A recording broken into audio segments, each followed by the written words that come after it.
Buenos días, doctora. Buenos días, compañeros. Vamos a pasar a la fase introductoria de nuestra exposición de hoy. Permítanme, voy a compartir pantalla. Lo que vamos hoy a abarcar respecto a nuestra investigación son los conceptos como Estado, Gobierno y Política. Vamos a ver, de acuerdo a cómo ha ido evolucionando con el tiempo, tanto en los países o a nivel global. Y también un punto fundamental como la democracia, cómo es que éste se ha ido expandiendo y cuáles han sido las principales motivaciones para que la democracia sea insertada en bastantes sistemas políticos o parte de las políticas de Estado, y también la importancia del poder que otorga el pueblo al Estado para efectuar las gestiones y todas las políticas estatales de acuerdo a agenda, y cuáles son también las obligaciones y las demandas que se le solicita. Bueno, a continuación voy a dejar pase a mis compañeros para seguir con la exposición.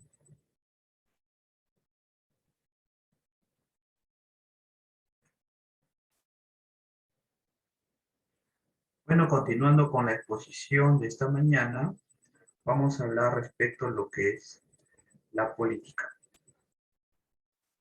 Y bueno, para poder nosotros entender lo que es la política, de acuerdo al autor Durán, Aristóteles en el año 5 a.C., mediante la obra titulada Política, sirvió a muchos estados de ver una mejor perspectiva. Como nosotros sabemos, Grecia ha sido gran influencia para los demás países e imperios, los cuales del absolutismo iban a adoptar sistemas democráticos con el tiempo. Y otro aspecto fundamental para poder nosotros entender lo que es política, hay una ciencia aplicada para estos temas, que la ciencia política y el resultado de ellos son los politólogos. Muchos de ellos tienen cargos en los diversos sectores estatales, en el Congreso o en los ministerios o como asesores del Ejecutivo también. Para Durán también entender el surgimiento se tendría que detectar o ver las necesidades del Estado. Entonces la neolítica se encarga de ver cuáles podrían ser las debilidades o fortalezas de cada Estado y cómo poder aplicar las soluciones de cara al futuro. Y también un surgimiento a raíz de los distintos hechos históricos, por ejemplo, a raíz de las revoluciones como la francesa. Aquí, consiguiente, vamos a ver cómo es que los Estados Unidos, como institución democrática y en el futuro, pues pone una constitución la cual tiene ya una duración de más de 200 años, y esto va a servir también para muchos estados en el mundo como ejemplo. Bueno, a continuación vamos a ver lo que es el Estado. Nosotros sabemos, según la Real Academia Española, que es un país soberano reconocido en el orden internacional, asentado en un territorio determinado y dotado de órganos de gobiernos propios. Entonces, sabiendo esto de antemano, por lo tanto, un país es todo un sistema a raíz del aparato estatal, las cuales van a conferir diferentes tipos de gestión. Y hay un poder también, la cual otorga el pueblo, que el Estado se le demanda, según una gestión o las políticas de Estado, poder ir conforme, poder ir sentando a un futuro, las cuales estas deben aplicarse con la más debida diligencia.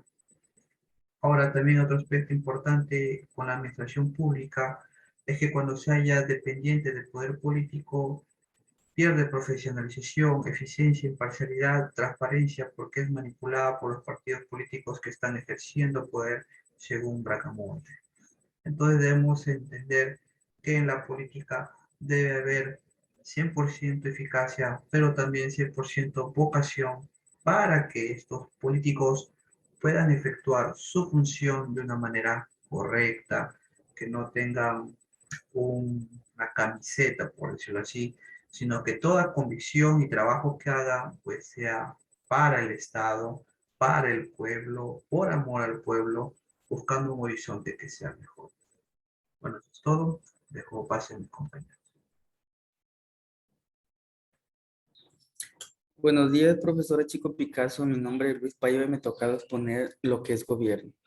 Bueno, gobierno es la autoridad gobernante de una unidad política que tiene como objetivo dirigir y administrar las instituciones, tanto también como regular una sociedad política y ejercer autoridad. El gobierno es el más alto de nivel de dirección y de administración. El gobierno está compuesto por la dirección ejecutiva del Estado como el presidente o el primer ministro. El gobierno también se encarga de recaudar un dinero obligatorio. A esto le llamamos lo que es impuesto a todos los miembros de un Estado. ¿Esto para qué? Esto sirve para poder crear, desarrollar y mantener empresas de servicio público y construir infraestructura. Siguiente diapositiva. Siguiente diapositiva. Ahora lo que es público. Lo público es lo que le pertenece a todos, responde al interés colectivo. Esto es parte de un territorio, una ciudad, un país que nos compromete como ciudadanos. Para construir lo público no hay que trabajar en lo público o lo privado. Como ciudadanos, lo que tenemos que hacer es proponer y participar en los espacios de discusión y asuntos de interés común, como son las elecciones presidenciales, municipales, dar nuestro punto de vista. ¿Para qué? Para eso sí, poder dar a conocer las inquietudes que tenemos nosotros. También podemos exigir a nuestros gobernantes. ¿Para qué? Para cuidar los espacios donde todos pertenecemos, para proteger también las instituciones. Siguiente diapositiva. Ahora lo que es gubernamental es aquello que provee un servicio público. Su gestión suele estar a cargo del gobernante en función. Las entidades gubernamentales pueden promover de servicios que son básicos para la ciudadanía, como el saneamiento o la electricidad, pero también pueden estar a cargo de temas más administrativos o económicos. Lo gubernamental no tiene ánimo de lucro, o sea, no se crea con el fin de generar una utilidad o beneficio. También sus acciones deben ser transparentes. En este sentido, deben informar sobre cómo utilizan los recursos recibidos del Estado. La siguiente diapositiva, por favor. Lo no gubernamental. Las organizaciones no gubernamentales, o también conocidas como las ONG, es cualquier organización privada la cual se utiliza para identificar a organizaciones que no son parte de las esferas gubernamentales.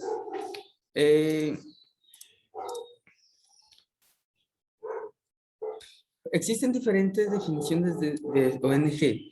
Si bien el autor como Gómez han querido dejar constancia que la complejidad elabora una definición única y sumaria de este tipo de organizaciones. Las ONG, cuyo fundamental es el bien social, por lo general son conformadas y se encuentran a cargo de ciudadanos comunes que comparten una misión y visión en común. ¿Esto para qué? Para poder obtener financiamientos del gobierno de otras ONG. Gracias, le doy pase a mi siguiente compañero. Bueno, buenas tardes con todos. Yo les expondré la parte de Estado y mercado. Bueno, según Acuña y Chudnovsky en su proyecto de investigación del 2017, refieren que la relación entre el Estado y el mercado ocupa un capítulo importante en la ideología política.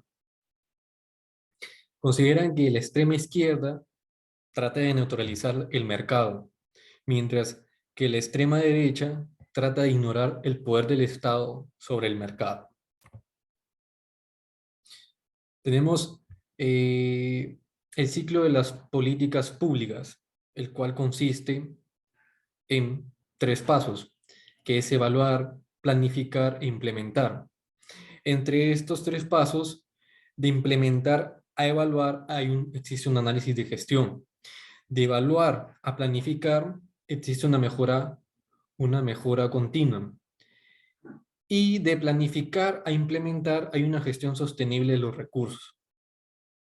Ahora bien, se preguntarán qué son las políticas públicas. Pues una de las definiciones de las políticas públicas por Salazar en su trabajo de investigación en 1994 refiere que las políticas públicas son las sucesivas respuestas del Estado, es decir, del régimen político del gobierno de turno, en este caso sería del gobierno de Pedro Castillo, frente a situaciones socialmente problemáticas. Eh, Ahondando en lo que es la investigación sobre política pública, como bien dice Pallares en su artículo científico, que es una visión superada para otros autores, él refiere que debe hacerse con tres preguntas en mente. ¿Qué política está desarrollando el Estado en su campo de actuación? ¿Cómo se está desarrollando? Y se desarrollan, así como la forma en que se evalúan y modifican. Análisis de lo que están haciendo los gobiernos, cómo y por qué lo hacen, y qué tan efectivo es. Estas sencillas preguntas pueden servir como una guía sencilla para el análisis de políticas públicas, sin sumergirse en complicados términos económicos o políticos. Bien así lo refiere Jobert B. en su artículo de investigación en 2004. Bueno, a continuación, mi compañero les expondrá la siguiente parte de la monografía.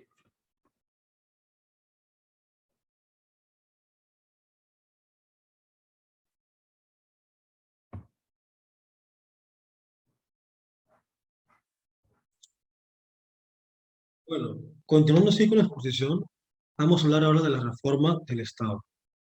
Existen muchos conceptos, variables, definiciones sobre la reforma del Estado. Sin embargo, podemos coincidir y afirmar en que abarca una gran cantidad de cuestiones en los sectores principalmente de los campos de la política, económica también, claro, social y pues electoral. Por otro lado, también de la administración pública, de la gestión judicial, pero sobre todo de la naturaleza del Estado mismo, ya que con esta tienen un alcance muy amplio. Sin embargo, podemos afirmar concretamente que al margen de cuál sea su concepto, variable o definición, el objetivo esencial es que el Estado asegure su funcionamiento y existencia frente a las amenazas, frente también hacia los cambios constantes económicos, políticos y sociales, ya que frente a esto se exige una gran respuesta eficiente y, por supuesto, eficaz. Ahora un poquito vamos a hablar de la intensidad de la incidencia política, ya que esta ha ayudado mucho a fortalecer el término de la reforma del Estado, generando así mayores expectativas, ¿no? Pues al respecto, hablando ya de esto, un grupo de partidos dejó muy en claro que una condición esencial para no estancarse y avanzar en estos temas, pues es la necesidad de impulsar una reforma constitucional integral y sobre todo revisar que la mayoría de los acuerdos fundamentales se cumplan y se den concretamente. Bueno, por otro lado, podemos también decir que la reforma del Estado parte de una visión de su rol, claro, en el modelo de desarrollo e incremento adaptado a cada situación nacional. Esto permite así disponer de buenos criterios burocráticos y normativos, obviamente acerca de lo que falta y de lo que está de más, por decirlo así, en el estado existente, ¿no? Hay acciones orientadas, por supuesto, a garantizar de una u otra forma los parlamentos profesionalizados y capaces de controlar la implementación de los presupuestos nacionales, claro, que un proceso de reforma de Estado debe a toda costa incluir. También administraciones públicas, ¿no? Que rindan cuentas a los poderes judiciales, independientes, por supuesto, e instituciones que equilibran así los poderes y fortalezcan el control civil, ¿no? El control ciudadano. Sin embargo, un cambio institucional no es certero ni apropiado en países en desarrollo, ya que los cambios culturales requieren de mucho tiempo y en corto plazo solo pueden ocurrir en microámbitos, como por ejemplo las organizaciones concretas, para ser específico, las públicas, por ejemplo, ¿no? Las escuelas, las asociaciones, también lo que viene a ser las comunitarias, ¿no? Etcétera, ¿no? Sin embargo, a largo plazo es un mejor plan a través de una buena reforma. Entonces, los países en desarrollo suelen tener como ejemplo base o inspiración países con pensamientos económicos de primer mundo. Por eso se intenta hacer esto a largo plazo, ¿no? Uno de los ejemplos de países de primer mundo en el que se tiene como inspiración viene a ser Estados Unidos, por ejemplo, y si hablamos de Europa puede ser Alemania también, pero un poquito vamos a hablar de Asia, ¿no? Ya que en Asia se sostiene que el crecimiento sostenido en los países asiáticos pues demuestra una economía de mercado que requiere de instituciones gubernamentales muy eficaces para así optimizar su desempeño económico y estabilidad política, para lograr a largo plazo un desarrollo mercantil sostenible de bienes y servicios de mucha calidad, pero no solamente social ni educativa, sino también sanitaria. Entonces, se tiene de ejemplo a Estados Unidos, a Alemania, como mencioné, debido al alcance destinado anual que tienen para mejorar e implementar nuevas formas, ¿no? De trabajar como Estado, así uniéndose con la sociedad.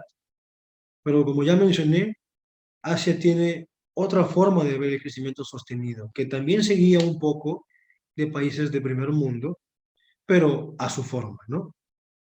Bueno, entonces, cuando vemos un Estado que conserva una administración pública tradicional, que se va quedando atrasada, obsoleta, desactualizada, en la que no cree la ciudadanía, en la que no se confía o se considera ineficiente y sin visión, corrupta y desvinculada de la sociedad, de los problemas que están pasando, de las necesidades de la ciudadanía, de la civilización, pues sí es más que necesario pensar en iniciar un proceso de reforma y modernización profundo e interno, que vuelva a colocar al Estado y a la gestión pública al nivel de las demandas, pero sobre todo de las necesidades del país.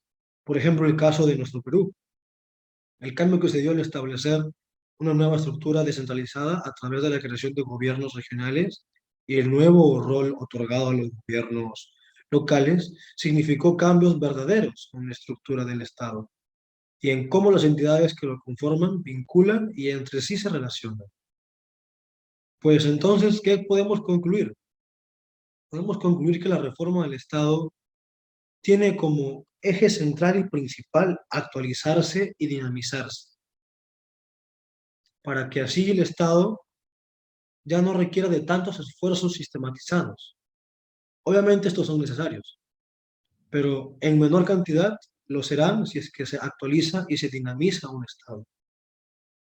Entonces se requerirán, como ya mencioné, de esfuerzos sistematizados para cambiar el modo de hacer las cosas, nuevos instrumentos y sobre todo buenas prácticas. Entonces concluimos que lo crucial es incorporar procesos de aprendizaje constantes. Profesora, el día de hoy, para empezar, quiero dar a conocer nuestros objetivos generales, los cuales son que nuestros compañeros estudiantes de la carrera de Derecho entiendan las diversas características que conlleva el proceso de crear políticas públicas, centrándonos más en las políticas sociales en sus diferentes modelos de intervención. Como segundo objetivo general, planteamos que nuestros compañeros se familiaricen con las establecidas perspectivas analíticas clásicas que se propone la disciplina de las políticas públicas. Aquí se debe tener en cuenta el marco constitucional y en algunos casos la perspectiva comparada también. Por otro lado, es necesario mencionar los objetivos específicos planteados en nuestra monografía. El primer objetivo es acrecentar la capacidad analítica de nuestros compañeros. ¿Para qué? Para que se les permita comprender en qué consiste el ciclo de las políticas públicas en el ámbito social. Segundo, señalar y adaptar instrumentos y técnicas, las cuales son útiles para la gestión de las políticas públicas. Tercero, desarrollar habilidades para poder establecer un criterio profesional e intervenir en el proceso de políticas públicas. Y como último objetivo planteado, tenemos lo que es realizar una estrategia de intervención a través de conocimientos adquiridos sobre las políticas públicas.